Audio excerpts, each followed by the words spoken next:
안녕하십니까. 경제와 국제 정세의 이면을 팩트로 분석해드리는 채널명입니다.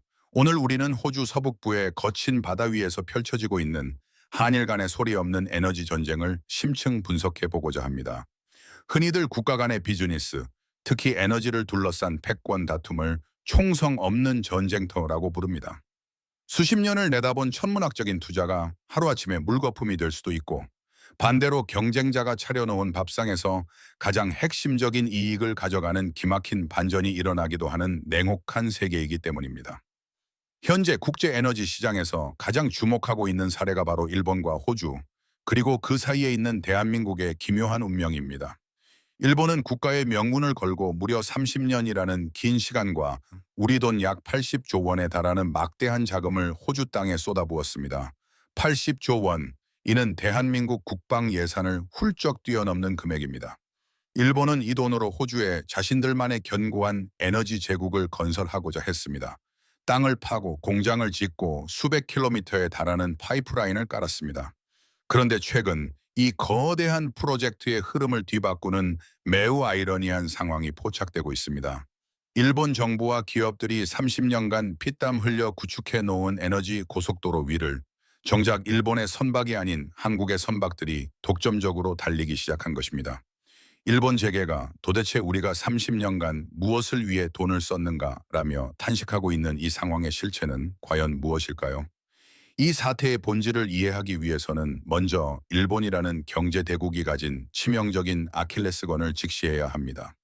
우리는 흔히 일본을 기술 강국, 경제 대국이라 부르지만 에너지 안보라는 관점에서 냉정하게 평가하면 일본은 가난한 거인에 불과합니다.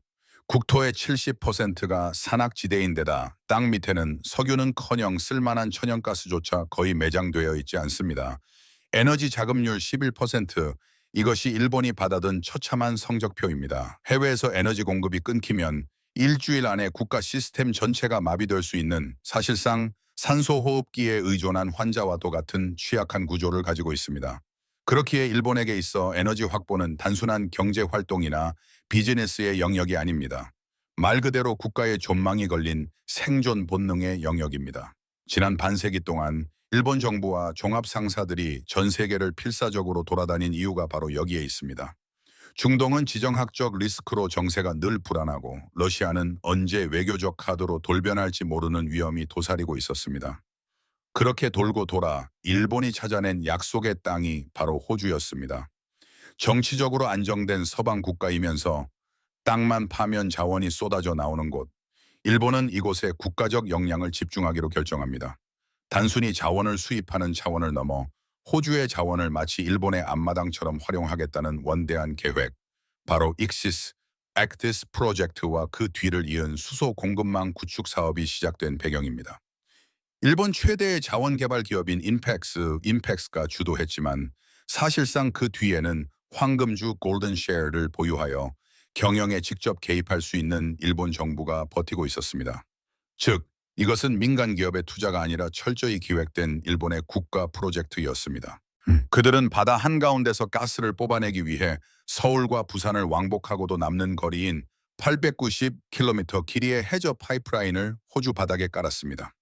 1998년에 탐사를 시작해 2018년에야 생산을 시작했으니 꼬박 20년이 걸린 대역사였습니다. 이 집요함 덕분에 일본은 전체 LNG 수입량의 10%를 이곳에서 충당하며 에너지 안보에 숨통을 트는 듯했습니다.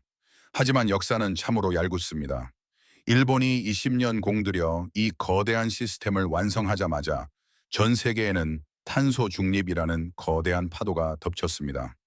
더 이상 화석 연료는 안 된다는 국제적 압박 속에 천문학적인 돈을 들인 가스전 사업이 졸지에 환경 파괴의 주범으로 몰릴 위기에 처한 것입니다. 보통의 국가라면 여기서 주저앉았을지도 모릅니다. 하지만 일본은 역시 치밀했습니다. 그들은 이미 다음 수를 준비하고 있었는데, 그것이 바로 수소 H-하이드로젠이었습니다. 따까인 바우드로젠이었습니다. 아베 정부 시절부터 일본은 세계 최초의 수소 사회가 되겠다라고 천명해 왔습니다. 그리고 다시 한번 호주를 주목합니다. 호주 빅토리아주에 널려 있는 수분이 많아 불도 잘 붙지 않고 연기만 나서 쓸모없다고 버려지던 갈탄에서 저렴하게 수소를 추출해내겠다는 계산을 세운 것입니다. 버려진 돌덩이에서 미래의 황금인 수소를 캐내어 일본으로 가져오겠다. 이것이 바로 일본과 호주가 손잡은 HESC 수소 에너지 공급망 프로젝트의 실체입니다. 일본 정부는 쾌재를 불렀을 것입니다. 원료는 확보했고 인프라도 구축했습니다. 이제 호주에서 만든 수소를 일본으로 가져오기만 하면 진정한 에너지 독립을 이룰 수 있다는 희망에 부풀었을 것입니다. 그러나 바로 이 지점, The Unsung이라는 마지막 단계에서 그들은 예상치 못한 그리고 아주 치명적인 물리적 난관에 봉착하게 됩니다. 그리고 그 빈틈을 비집고 대한민국 조선업계가 등장하며 이 거대한 드라마의 주인공이 바뀌기 시작합니다. 과연 무엇이 문제였을까요? 다음 파트에서 그 구체적인 내막을 기술적, 경제적 관점에서 면밀히 분석해 보겠습니다. 수소를 만드는 것은 사실 기술적으로 그리 어려운 일이 아닙니다. 문제는 그 만들어진 수소를 바다 건너 9,000km 떨어진 일본까지 어떻게 가져오느냐 하는 것입니다. 바로 운송의 문제입니다. 기체 상태의 수소는 부피가 너무 커서 배 한 척에 실을 수 있는 양이 극히 제한적입니다.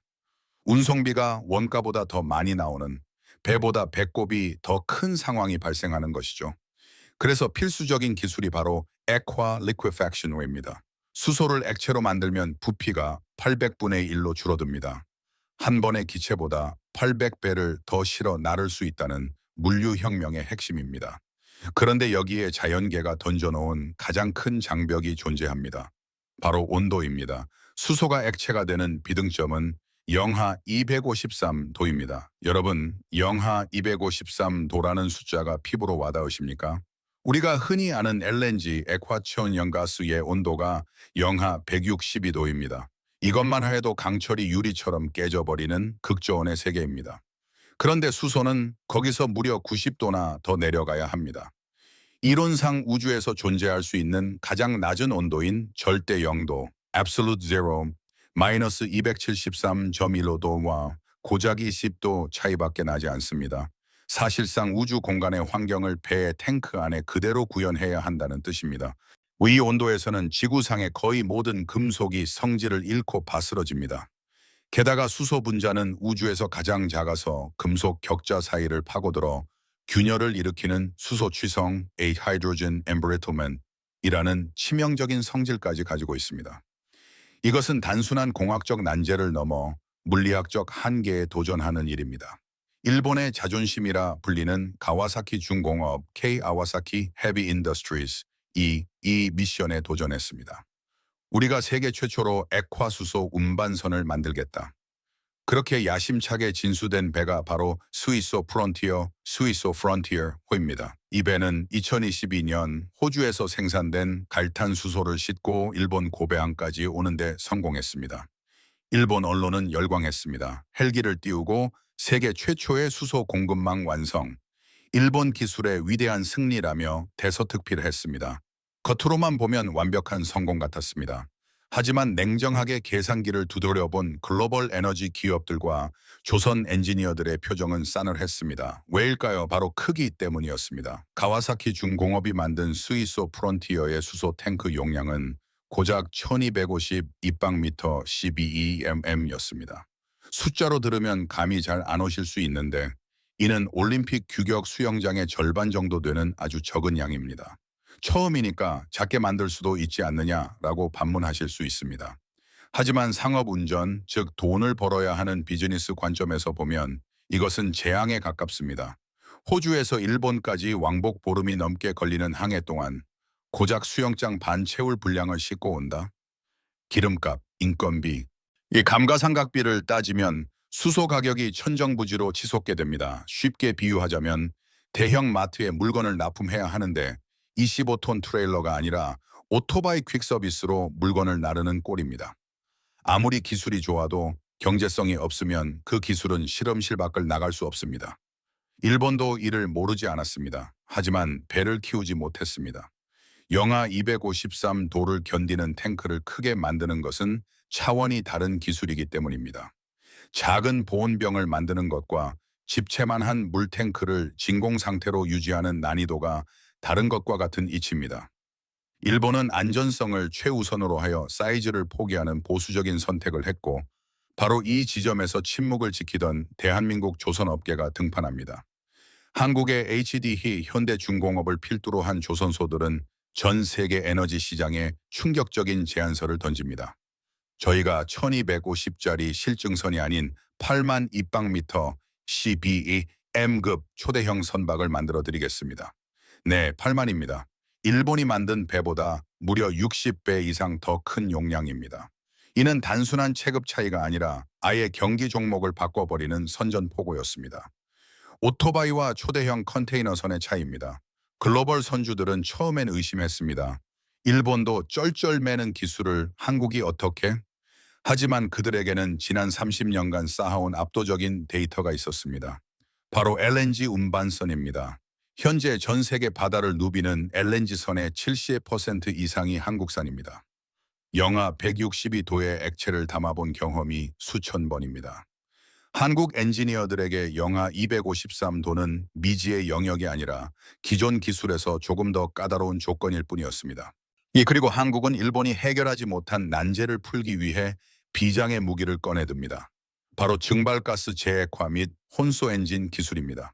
액체 수소는 아무리 단열을 잘해도 외부 열 때문에 조금씩 기체로 변해서 날아갑니다. 이를 BOG 보일 오프 가스라고 하는데 일본 배는 기술적 한계로 이걸 그냥 태워 없애거나 압력을 견디느라 끙끙 앓았습니다. 아까운 돈이 하늘로 날아가는 셈이죠. 그런데 한국은 발상을 전환했습니다. 어차피 날아가는 가스, 그걸 모아서 엔진 연료로 쓰면 되지 않나? 탱크에서 자연스럽게 증발한 수소를 다시 포집해서 배를 움직이는 동력으로 써버리는 것입니다. 연료비는 아끼고 수소 손실은 막고 탄소 배출도 줄이는 일석삼조의 기술입니다. 이것을 대형 선박에 상용화할 수 있는 나라는 전 세계에서 대한민국이 유일했습니다. 이 기술적 격차가 수치로 증명된 순간 시장의 판도는 순식간에 뒤집혔습니다. 30년 지기 파트너였던 호주, 그리고 심지어 일본의 자국 기업들조차 흔들리기 시작했습니다. 우리가 살려면 일본 배가 아니라 한국 배를 타야 한다. 이 냉혹한 자본의 논리가 어떻게 일본의 에너지 안보라는 명분을 무너뜨렸는지, 그리고 그 과정에서 한국이 어떻게 호주 앞바다의 물류 패권을 거머쥐게 되었는지 다음 파트에서 더 깊이 들어가 보겠습니다. 자본은 국적을 가리지 않고 오직 이익과 효율을 따라 흐를 뿐입니다. 이것이 바로 냉혹한 국제 비즈니스의 제일 원칙입니다. 앞서 우리는 일본이 30년간 공들인 호주 수소 프로젝트가 운송수단의 한계, 즉 선박의 크기와 경제성이라는 물리적 장벽에 부딪혔음을 확인했습니다. 이제부터 보여드릴 내용은 실제 비즈니스 현장에서 벌어진 일본 입장에서는 그야말로 피가 거꾸로 솟는 충격적인 사건들에 관한 이야기입니다. 여러분 혹시 MOL 미쓰이오 SK 라인스이라는 기업을 들어보셨습니까?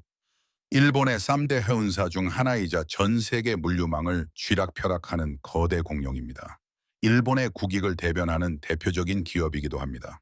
관례대로라면, 그리고 일본 특유의 보이지 않는 비즈니스 룰에 따른다면 이 회사는 차세대 수소 운반선 발주를 당연히 자국 기업인 가와사키 중공업이나 미쓰비시에 줘야 했습니다. 그것이 일본 재계의 암묵적인 합의이자 의리이기 때문입니다. 그런데 최근 충격적인 소식이 전해집니다. 일본의 자존심이라 불리는 EMOL이 차세대 액화수소 운반선의 파트너로 일본 조선소가 아닌 한국의 HD 현대중공업을 선택하고 손을 잡은 것입니다. 이것은 단순한 비즈니스 계약 이상의 의미를 갖습니다. 비유하자면 삼성전자가 핵심 반도체 장비를 국산화하지 않고 경쟁국 기업에 전적으로 의존하겠다고 선언한 것과 비슷한 수준의 충격입니다. 일본 내 보수적인 여론과 우익들은 난리가 났습니다. 매국노다. 어떻게 한국의 기술과 돈을 갖다 바치냐.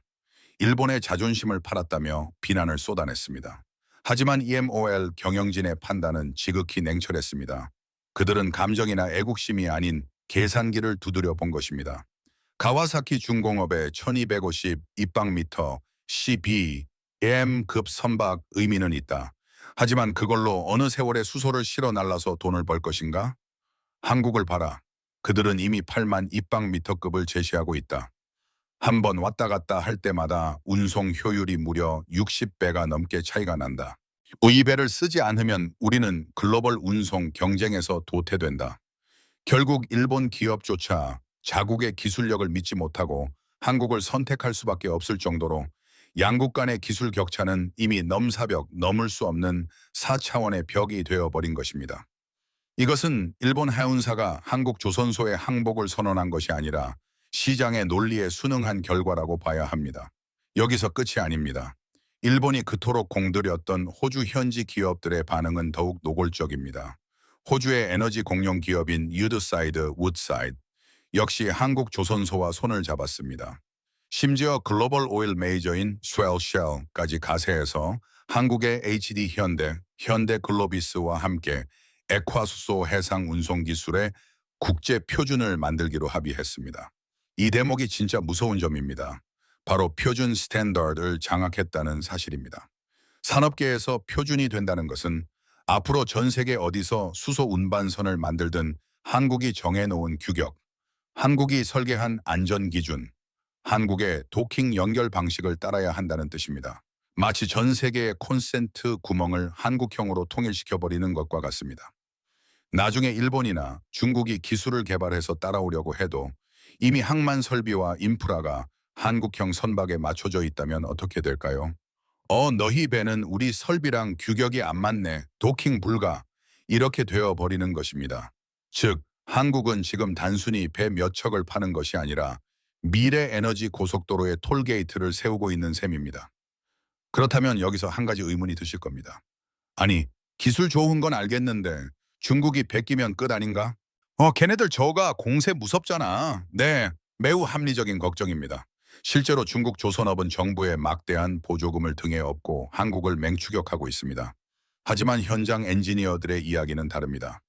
이 액화수소 운반선만큼은 중국이 카피하기가 불가능에 가깝다고 입을 모읍니다. 왜일까요? 이건 스마트폰처럼 분해해서 보고 베낄 수 있는 영역이 아니기 때문입니다. 핵심은 바로 용접과 단열 시공이라는 극도로 숙련된 인간의 감각이 필요한 영역입니다. 영하 253도를 견디는 특수 강철이나 티타늄 합금을 용접하는 것은 일반적인 철판 용접과는 차원이 다릅니다. 머리카락 두께의 100분의 1이라도 오차가 생기거나 미세한 기포가 들어가면 그 틈으로 수소 분자가 새어나와 대형 폭발 사고로 이어질 수 있습니다. 심지어 바다 한가운데서 배가 쪼개질 수도 있습니다. 이것은 로봇으로 대체하기 힘든 장인 정신의 영역입니다. 한국에는 지난 30년간 LNG선을 만들면서 이 극좋은 용접만 수만 시간 해온 장인들이 즐비합니다. 일명 신의 손이라 불리는 분들입니다. 이분들의 노하우는 데이터로 수치화하기도 힘든 몸에 배어있는 감각입니다. 반면 중국은 어떻습니까? 아직 영하 162도인 LNG선조차 제대로 만들지 못해 납기가 지연되거나 바다 한가운데서 배가 멈추는 사고가 빈번하게 발생하고 있습니다. 그런 중국이 난이도가 10배는 더 높은 영하 253도의 수소선에 도전한다? 글로벌 선주들이 수천억 원짜리 배를 발주하면서 그런 도박을 할 리가 없습니다. 배 한 척 값이 문제가 아니라 그 안에 실린 화물의 가치와 사고 시 발생할 환경 재앙을 생각하면 검증되지 않은 중국산 배는 선택지조차 될 수 없는 것입니다. 이것이 바로 당분간 적어도 향후 10년 이상은 한국의 독주 체제가 굳건할 수밖에 없는 이유입니다. 일본은 기술의 방향을 잘못 잡았고 중국은 기술의 깊이에 도달하지 못했습니다.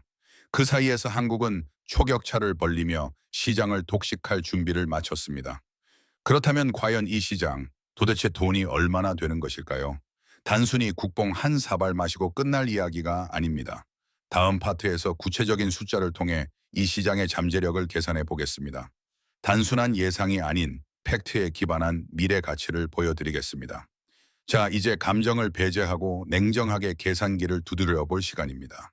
과연 이 시장 도대체 돈이 얼마나 되는 것일까요? 단순히 한국 기술이 최고다라는 식의 감성적인 접근이 아니라 구체적인 숫자를 통해 이 산업의 미래 가치를 검증해 보겠습니다. 영국의 조선 하은 시황 분석 기관인 클락슨 리서치와 주요 글로벌 투자 은행들의 보고서를 종합해 보면 전 세계적인 탄소 중립 기조에 따라 2050년까지 필요한 대형 액화수소 운반선은 최소 200척 이상으로 예상됩니다. 겨우 200척이라고 반문하실 수 있습니다. 컨테이너선이나 벌크선 시장에 비하면 척수가 적어 보일 수 있기 때문입니다. 하지만 여기서 중요한 것은 배의 가격, 즉 성하입니다. 이 배는 상상을 초월하는 고부가 가치 선박입니다. 현재 추산되는 척당 가격이 약 4억 달러에서 5억 달러 사이입니다. 우리 돈으로 환산하면 배 한 척에 무려 6천억 원에서 7천억 원에 달합니다. 비교를 위해 말씀드리면 현재 한국 조선업의 효자 종목인 일반적인 대형 LNG 운반선 가격이 약 3천억 원에서 3,500억 원 수준입니다. 그것도 비싸다고 하는데 액화수소 운반선은 그 2배가 넘습니다. 이것은 단순한 배가 아닙니다. 바다 위에 떠다니는 롤스로이스, 아니 사실상 바다 위의 우주선이라고 불러야 할 수준의 기술 집약체입니다. 단순 계산해 볼까요? 척당 6,700억 원 잡고 200척을 곱하면 무려 134조 원이라는 숫자가 나옵니다. 대한민국 1년 국가 예산의 약 5분의 1에 달하는 거대한 시장이 오직 이 특수 선박 분야에서만 열리는 것입니다. 그리고 여기서 끝이 아닙니다. 배를 팔면 비즈니스가 끝나는 것이 아닙니다. 선박의 수명은 통상 30년입니다. 이 기간 동안 유지 보수 O&M, 부품 교체, 소프트웨어 업그레이드, 그리고 안전관리 서비스가 지속적으로 따라붙어야 합니다. 이 애프터맥스의 부가가치까지 합치면 그 규모는 실로 천문학적입니다. 이 지점에서 우리는 과거 19세기 미국의 골드러시를 떠올릴 필요가 있습니다. 당시 금광을 찾아 서부로 몰려들었던 수많은 사람들 중 실제로 큰 돈을 번 사람은 금을 캔 광부가 아니었습니다. 광부들에게 질긴 청바지를 팔았던 리바이스, 그리고 금을 실어 나를 수 있도록 철도를 깔고 곡괭이를 팔았던 상인들이 진정한 승자였습니다. 이 11세기 수소 레우시, 이 하이드로젠 러시에서도 역사는 반복되고 있습니다. 일본은 80조 원이라는 막대한 돈을 들여 호주의 인프라를 깔고 리스크를 감수하며 원료를 생산하는 채굴자 마이너 역할을 자처했습니다. 하지만 정작 그 귀한 자원을 전 세계로 안전하게 실어 나르며 이 막대한 통행료 운송비를 챙기는 운송자 트랜스포터의 자리는 한국이 차지했습니다. 일본은 금광을 팠고 한국은 그 금을 실어 나르는 유일한 철도를 깐 셈입니다. 광산은 고갈될 수 있고 금값은 변동될 수 있습니다. 하지만 금이 존재하는 한, 그리고 그 금을 필요로 하는 시장이 존재하는 한, 철도 회사는 망하지 않습니다. 오히려 운송 물량이 늘어날수록 수익은 기하급수적으로 늘어납니다. 이것이 바로 한국이 쥔 수소 패권의 경제학적 본질입니다. 그렇다면 일본이 30년간 땀 흘려 만든 판 위에서 한국이 과실을 가져가는 이 상황을 우리는 어떻게 받아들여야 할까요? 단순히 운이 좋았을까요? 마지막 결론 파트에서 이 거대한 흐름이 우리에게 주는 시사점과 앞으로의 과제에 대해 정리해 보겠습니다. 결론적으로 일본의 에너지 자립을 향한 끈질긴 집념, 그 자체는 인정해야 마땅합니다. 그들의 천문학적인 선행 투자가 있었기에 호주의 수소 산업이라는 거대한 광맥이 태동할 수 있었던 것은 부정할 수 없는 사실입니다. 하지만 그 결실을 수확하는 결정적인 단계에서 시장이 요구하는 압도적인 효율성과 기술적 해법을 제시한 것은 바로 대한민국이었습니다. 우리는 자원도 없고 국토도 좁습니다. 우리가 가진 자산이라고는 오직 사람, 그리고 그 사람들이 밤을 새워가며 갈고 닦은 기술뿐입니다. 일본이 지난 30년간 호주의 붉은 땅을 파내려 갈 때 한국은 30년간 바다 위에서 영하 162도의 냉기, 그리고 용접 불꽃과 씨름했습니다. 일본이 우리가 자본을 댔으니 최고다라며 샴페인을 터뜨릴 때 한국의 기술자들은 어떻게 하면 더 크게, 더 안전하게 만들까를 고민하며 도면과 싸웠습니다. 오늘의 이 압도적인 결과는 결코 우연이 아닙니다. 30년의 땀방울이 만들어낸 정당한 대가이자 기술 패권 시대의 대한민국이 살아남는 법을 보여주는 가장 확실한 증거입니다. 머지않아 호주 앞바다를 가득 메우게 될 태극기가 선명한 거대한 수소 운반선들. 그것은 단순한 수출 상품이 아닙니다. 자원 빈국 대한민국이 전 세계 에너지 동맥을 쥐고 있다는 강력한 무언의 외교관이 될 것입니다. 오늘 준비한 심층 분석은 여기까지입니다. 일본의 80조 투자가 한국 조선업의 마중물이 된 이 기막힌 역설, 여러분은 어떻게 보셨습니까? 댓글로 여러분의 다양한 의견, 특히 현장에서 땀 흘리시는 산업 여군분들의 생생한 목소리도 기다리겠습니다. 오늘 분석이 유익하셨다면, 그리고 대한민국 기술의 미래를 응원하고 싶으시다면 구독과 좋아요, 알림 설정으로 힘을 실어주시기 바랍니다. 여러분의 클릭 한 번이 더 깊이 있는 콘텐츠를 만드는 데 큰 힘이 됩니다. 지금까지 채널명이었습니다. 시청해 주셔서 감사합니다. 면책 조항 및 저작권 안내 본 영상은 공공의 이익을 위한 정보 제공 및 비평을 목적으로 제작되었습니다. 특정 개인이나 단체를 비방하거나 명예를 훼손하려는 의도가 없음을 명확히 밝힙니다. 본 영상의 내레이션과 일부 이미지는 AI 기술을 활용하여 제작되었습니다. 영상에 포함된 분석과 견해는 제작자의 주관적인 해석일 수 있으며 사실과 다를 수 있습니다. 시청자 여러분께서는 이를 참고용으로만 활용해 주시기 바랍니다. 저작권 공정이용 Fair Use.